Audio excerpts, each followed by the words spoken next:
லைகஸ் R லைகஸ் all welcome. சமீபத்தில் அமிதாப் பச்சன், தீபிகா படுகோன், பிரபாஸ், கமல்ஹாசன் அவர்கள் நடித்த கல்கி 2828 AD திரைப்படம் ரிலீஸ் ஆயிருந்தது. படத்தை பார்த்து நிறைய பேர் என்ன சொல்லியிருந்தாங்க அப்படின்னா, இந்த படம் ஃபர்ஸ்ட் ஹாஃப் மட்டும் ஒரு மாதிரி இருக்கும், செகண்ட் ஹாஃப் நல்லா இருக்கும் அப்படின்னு சொல்லியிருந்தாங்க. அந்த நம்பிக்கையில் இந்த படத்தை போய் பார்த்துருந்தோம். சுப்ரீம் யாஸ்கின் அப்படின்னு சொல்லக்கூடிய ஒரு வில்லன், அந்த வில்லன் தானோஸ் மாதிரி இருக்காரு. அவர் பார்த்தோம்னா ஒரு தனி உலகத்தை, அதாவது தனி ஒரு காம்ப்ளெக்ஸை உருவாக்கிட்டு இருக்காரு. கர்ப்பிணி பெண்களுடைய வயிற்றுலேருந்து சீரம் எடுத்து அந்த சீரமை அவருடைய உடம்புல நுழைச்சு அவர் பவர் ஏற்றிக்கிட்டு இருக்காரு. இன்னொரு பக்கம் அமிதாப் பச்சன் அவர்கள் மகாபாரத்தில் வரக்கூடிய அஸ்வத்தாமன் கதாபாத்திரத்தை நடிச்சிருக்காரு. அவர் என்ன பண்ணுறாரு அப்படின்னா, சக்தி எதுவும் இல்லாதனால ஒரு குகைக்குள்ளே உட்காந்து தானம் பண்ணிட்டு இருக்காரு.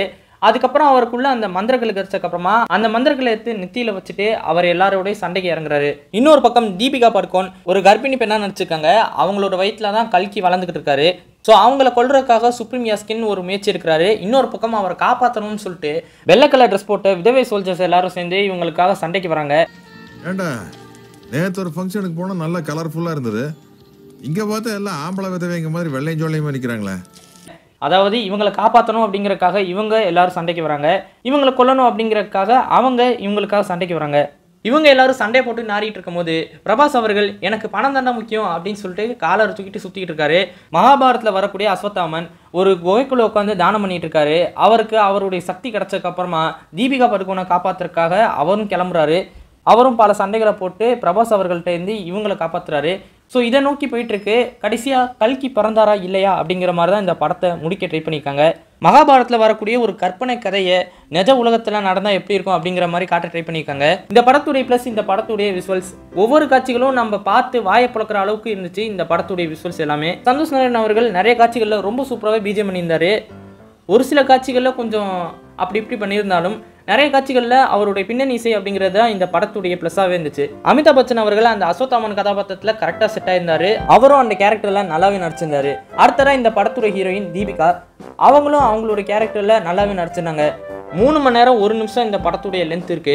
அந்த 3 மணி நேரத்தில் 1 மணி நேரம் கூட பார்க்குற அளவுக்கு இல்லை. அதுதான் இந்த படத்துடைய மிகப்பெரிய மைனஸ். படத்துடைய விஷுவல்ஸ் நல்லா இருந்தால் மட்டும் போதுமா? படத்துடைய ஸ்க்ரீன் பிளே ஓரளவாச்சும் நல்லா இருந்திருக்கணும். ஆனால் ஒரு சில காட்சிகள்லாம் பார்க்கும்போது ஏன்டா இவ்வளோ ஜவ்வா இழுத்து வைக்கிறீங்க அப்படிங்கிற மாதிரி தான் இருந்துச்சு. அதுலேயும் முக்கியமாக பிரபாஸ் அவர்களுடைய இன்ட்ரோ, அந்த சீனை மொத்தமாக ஒரு 20 நிமிஷம் கிட்ட எடுத்து வச்சுக்காங்க. 20 நிமிஷமும் அவ்வளோ அருமையாக இருந்துச்சு. அந்த 20 நிமிஷத்தில் 10 நிமிஷத்தை பிரபாஸ் அவர்களுடைய இன்ட்ரோ காட்சிக்கே ஒதுக்குறாங்க. பொதுவாக ஒரு படத்தில் இன்ட்ரோ சீனுக்கு வந்துட்டு பில்டப்னா கொடுப்பாங்கல்ல, சின்ன பசங்க, வயசானவங்க, இவங்கனா வந்துட்டு இன்ட்ரோக்கு பில்டப் கொடுத்தா கூட பரவாயில்ல. ஒரு காரெல்லாம் வச்சு பில்டப் கொடுக்குறாங்க. அதாவது அந்த கார் வந்துட்டு சொல்லுது, அவர் வந்துட்டு புலி, மூக்கில் வடிகிற சளி, அந்த மாதிரினா டயலாக் சொல்லுது. அந்த அளவுக்கு கேவலமாக இல்லை. ஆனால் அந்த கார் கொடுக்கக்கூடிய அந்த பில்டப் காட்சினா பார்க்கும்போது ஒரு மாதிரி இரிட்டேட்டாக இருந்துச்சு. அதுவும் அந்த காருக்கு கீர்த்தி சுரேஷ் தான் வாய்ஸ் கொடுத்துருக்காங்க. ஒரு 1.5 டன் ஈயத்தை எடுத்து நம்ம காதில் ஊற்றினா எந்த மாதிரி ஒரு ஃபீல் இருக்குமோ அந்த மாதிரி ஒரு ஃபீல் தான் அந்த இன்ட்ரோ காட்சியில் அவங்க பேசும்போது இருந்துச்சு. அவங்களோட வாய்ஸை நான் குறை சொல்லலை, ஏன்னா அந்த வாய்ஸ் கேட்குறதுக்கு நல்லா தான் இருந்துச்சு. ஆனால் அவங்க பேசுகிற டயலாக் இருக்குல்ல, அது பார்க்கும்போது அவ்வளோ இரிட்டேட்டாக இருந்துச்சு. இவங்க இவ்வளோ பில்டப் கொடுத்து அந்த ஹீரோக்கு இன்ட்ரோ கொடுக்கும்போது அந்த கேப்பில் எல்லாரும் வாங்கப்பா நம்ம எல்லாம் டின்னர் சாப்பிட்டு வரலாம் அப்படின்னு சொல்லிட்டு அங்கே பிரபாஸை அடிக்க வந்தவங்க எல்லாரும் கிளம்பி வீட்டுக்கு போயிட்டு டின்னர் சாப்பிட்டு திருப்பி வந்திருக்கலாம். 2800 கூட ஐடியா இல்லாத பசங்களாக இருக்காங்க. என்னப்பா நீ 76வது ஜென்மம் சொல்ற, இப்படி அறிவிக்கிற ஜென்மமா இருக்கியே. அதே மாதிரி இந்த பிரபாஸ் அவர்களுடைய ஆக்டிங் அவரை பார்க்கும்போது எப்படி தோணுது அப்படின்னா, ஒரு வேதாளம் கணேஷ் தான் நமக்கு ஃபீல் ஆகுறாரு. என்ன மொட்டை அடிச்சு அல்மா டோல்மா பாட்டுக்கு டான்ஸ் ஆடலை, அவ்வளோதான். அதே மாதிரி அங்கங்கே இவருக்கு வந்துட்டு ஒரு சில டைலாக்ஸ்லாம் வச்சுருக்காங்க. அவர் பேச பேச என்ன தோணுது அப்படின்னா, படம் எப்படா முடியும் அப்படிங்கிற ஒரு ஃபீல் தான் வந்துருச்சு. அதுக்கப்புறம் இந்த படத்தில் நிறைய கேஸ்டிங் வச்சுருக்காங்க. அங்கங்கே நிறைய பெரிய பெரிய நடிகர்லாம் வந்து போகிறாங்க. முருனல் தக்கூர் அவர்கள் வராங்க, விஜய் தேவர்கொண்டா வராங்க, துல்கர் சல்மான் அவர்கள் வராங்க, SS ராஜமௌலி அவர்கள் அவங்களும் இந்த படத்தில் வந்துட்டு ஒரு கேமியா ரோல் பண்ணியிருக்காங்க. இதில் விஜய் தேவர்கொண்டா அவர்களுக்கு 2 சீனு, முருனல் தக்கூர் அவர்களுக்கு ஒரு சீன் வச்சுருக்காங்க. அந்த சீன்லையும் கடைசியில் வயிற்றுலையே அடித்து அனுப்பி விட்டுறாங்க. அப்புறமா துல்கர் சல்மான் அவர்கள் அவரும் முடியெல்லாம் வளர்த்துட்டு என்னமோ பண்ணிட்டு வராரு. ஆனால் அவரையும் வாப்பா டக்குன்னு கதை முடிய போகுது அப்படின்னு சொல்லிட்டு அவரையும் அனுப்பி வச்சுறாங்க. இதில் ரொம்ப கொடுமை என்னென்னா, SS ராஜமௌலி அவர்கள் வரக்கூடிய அந்த சீன்னா அதில் பிரபாஸ் அவர்களை பார்த்து அவர் சொல்கிறாரு, நான் உன்னோட 10 வருஷம் கான்ட்ராக்ட் போட்டிருக்கேன் அப்படின்னு சொல்கிறாரு. அதெல்லாம் பார்க்கும்போது ஒரு மாதிரி என்னடா இது, இந்த மனுஷனை இப்படி பேச விட்டீங்க அப்படிங்கிற மாதிரி தான் இருந்துச்சு. இதில் ரொம்ப பெரிய கேமியாவாக நடித்தது இந்த படத்துடைய ஹீரோயின் தீக்ஷா. அவங்களுக்கு 2 சீனு, ஒரு பாட்டு. அந்த பாட்டு எதுக்கு வருதுன்னே தெரியல. அந்த பாட்டெல்லாம் வரும்போது நிறைய பேர் தூங்கிட்டாங்க. இத்தனைக்கு நான் போனது காலையில் அந்த 10 மணி ஷோ இருக்கும்ல, அப்போ தான் நான் போனது.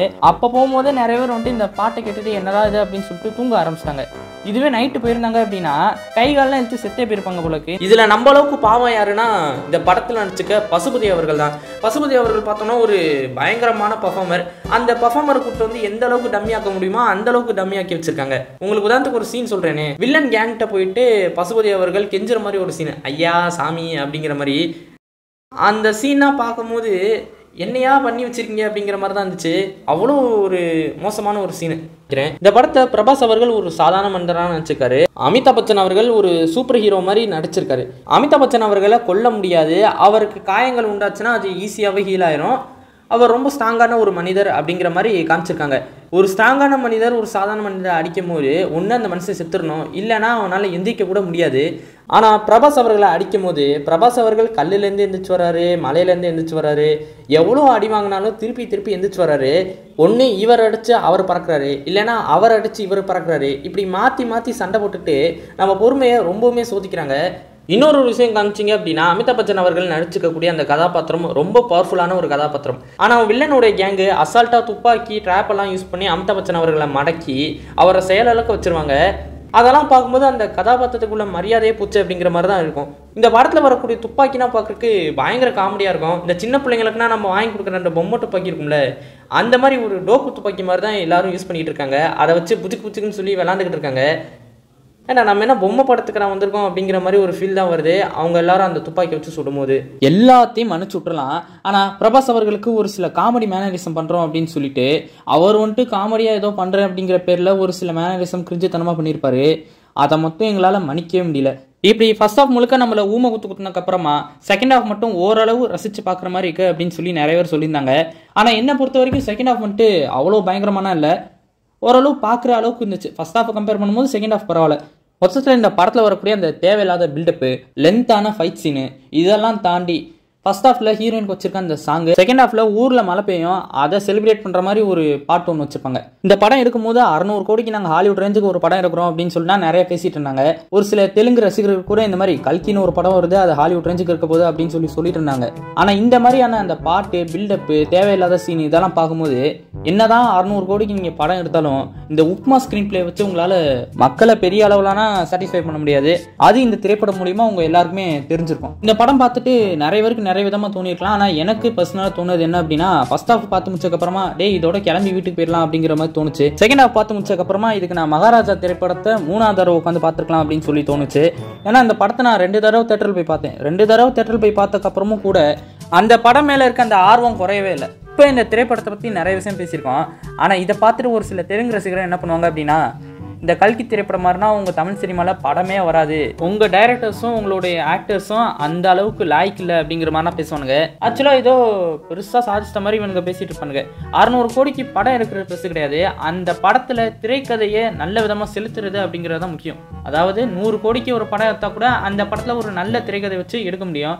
600 கோடிக்கு எடுத்தாலும் அந்த படத்தில் நல்ல திரைக்கதை வச்சு நல்ல கண்டென்ட் வச்சு எடுக்க முடியும். ஸோ எவ்வளோக்கு எடுக்கிறோம் அப்படிங்கிறது முக்கியம் இல்லை, எதை எடுக்கிறோம் அப்படிங்கிறது தான் முக்கியம். அதே மாதிரி நம்ம ஊர் நடிகர்கள்லாம், உதாரணத்துக்கு விஜய் அவர்கள் வந்துட்டு ஒரு சில ஸ்டண்ட் காட்சிகள்லாம் நடிச்சிருப்பார்ல, அந்த குருவி, அழகிய தமிழ் மகன், சுறா, வில்லு, இந்த மாதிரி படங்கள்லாம் பார்த்துட்டு பார்த்தீங்களா விஜய் வந்துட்டு இவ்வளோ காமெடியான சீனாக நடிச்சிருக்காரு, இந்த மாதிரி காமெடியான சீன்னா எடுத்துவிட்டு நம்ம ஊர் படங்கள்லாம் ரோஸ்ட் பண்ணிட்டு இருக்கானுங்க இவனுங்க அப்படிங்கிற மாதிரிலாம் பேசிகிட்டு இருக்கானுங்க. ஆக்சுவலாக அந்த விஜய் அவர்கள்லாம் நடிச்சார்ல இந்த குருவி, அழகிய தமிழ் மகன், இந்த மாதிரி படங்கள்லாம் இப்போ தமிழில் இருக்கக்கூடிய நிறைய யூடியூபர்ஸ் ரோஸ்ட் பண்ணிட்டாங்க. சரி, இப்போ விஜய் அவர்களை இந்த அளவுக்கு ட்ரோல் பண்ணுறீங்கல்ல, ஆனால் உங்கள் ஊர் நடிகர்கள்லாம் அவ்வளோ பர்ஃபெக்டாக எல்லா காட்சிகளும் நடிச்சிருவாங்களா? யோசிச்சு பாருங்கள். நான் வேணால் உதாரணத்துக்கு ஒரு நடிகரை சொல்லவா? அவர் பார்த்தோன்னா உங்கள் தெலுங்கு சினிமாவில் 40 வருஷமாக இருக்கார். படத்தில் கதை இருக்கோ திரைக்கதை இருக்கோ அதெல்லாம் பற்றி அவருக்கு கவலையே கிடையாது.